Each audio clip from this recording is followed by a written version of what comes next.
студенттер, бүгінгі біздің өтетін тақырыбымыз металл бөлшектерін дәнекерлеуге дайындау, жік салу деп аталады. Ең бірінші біз металл бөлшектерін дәнекерлеуге дайындамастан бұрын біз техника қауіпсіздік ережелерін сақтап, арнайы киімдерді киіп алуымыз керек. Ең бірінші осы брезент матадан жасалған киімдерді киіп, басымызға міндетті түрде бас киім болу керек, және аяғымызда етік болу керек.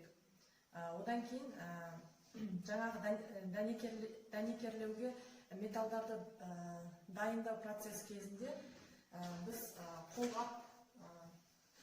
қолғапты алып жаңағы киген кезде дұрыстап киюіміз керек. Яғни оны киіміміздің сыртына шығарып осылай киюіміз керек. Одан кейінгі металдарды жұмыс орнында біз киімдерді киіп болғаннан кейін біз жұмыс орнындағы трансформатордың жерге қосылғандығын тексеріп алуымыз керек.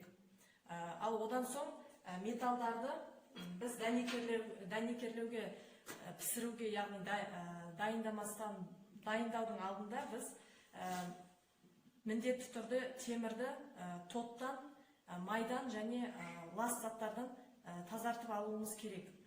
Ол үшін бізге ең алдымен темір щетка керек болады. Яғни темір щеткамен металдың бетіндегі лас нәрселерді, яғни лас заттарды жақсылап тазалап аламыз. Мұқият тазалап аламыз.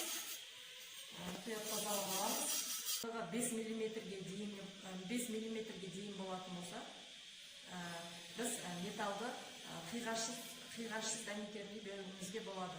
Ал егерде металл қалыңдығы 10-12 миллиметр болатын болса, оны біз X тәрізді немесе V тәрізді етіп жиектерін кесіп алуымыз керек.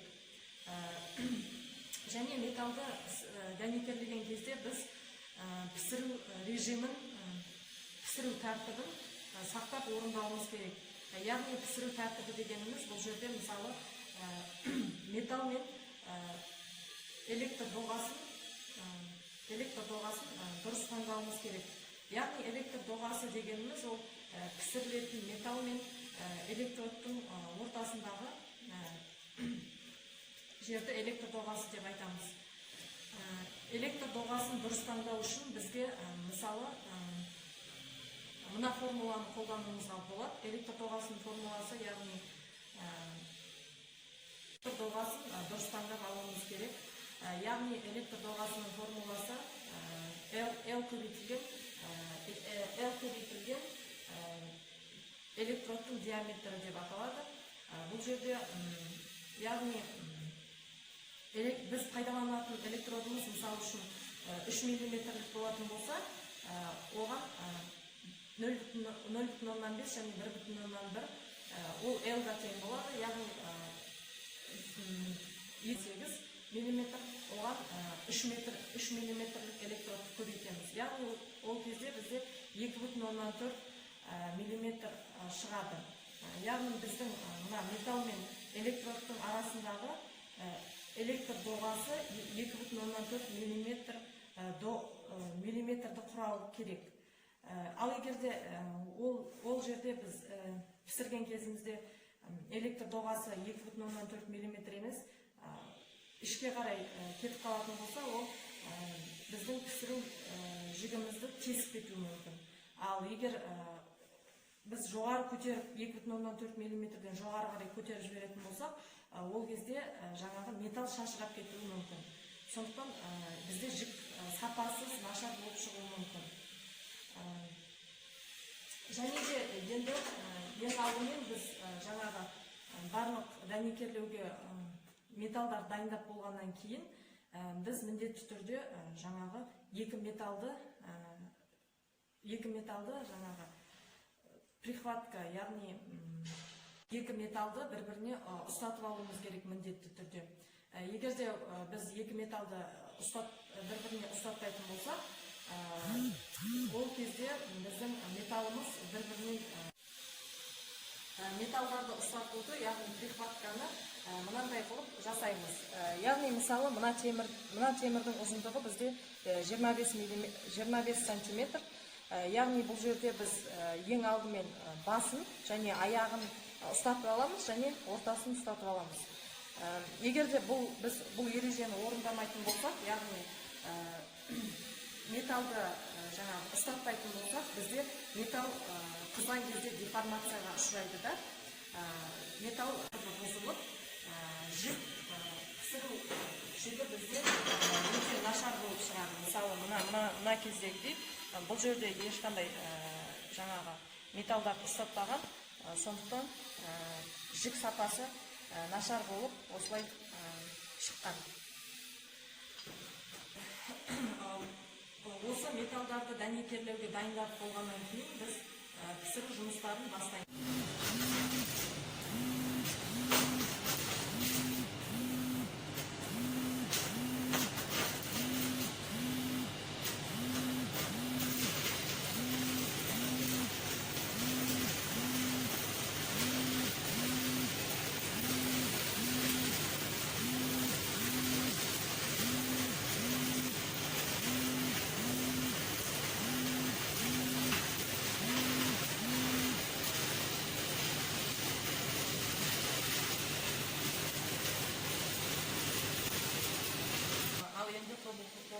Студенттері дәнекерлеу жұмыстарын жасап бітіргеннен кейін бізде мынандай нәтиже шықты.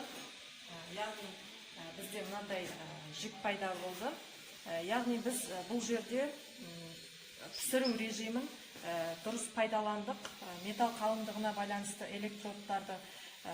электродты металл қалыңдығына байланысты таңдадық және дәнекерлеуге металдарды тазалап ең алдымен барлық тәртіпті орындадық және де біз ең біріншіден бұл металды дәнекерлеместен бұрын ұстатып алдық.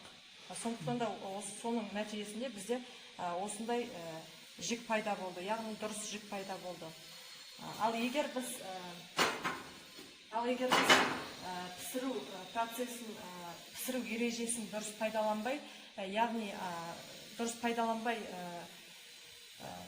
дәнекерлеген кезде бізде яғни мынандай дұрыс емес жік пайда болар еді. Яғни бізде мында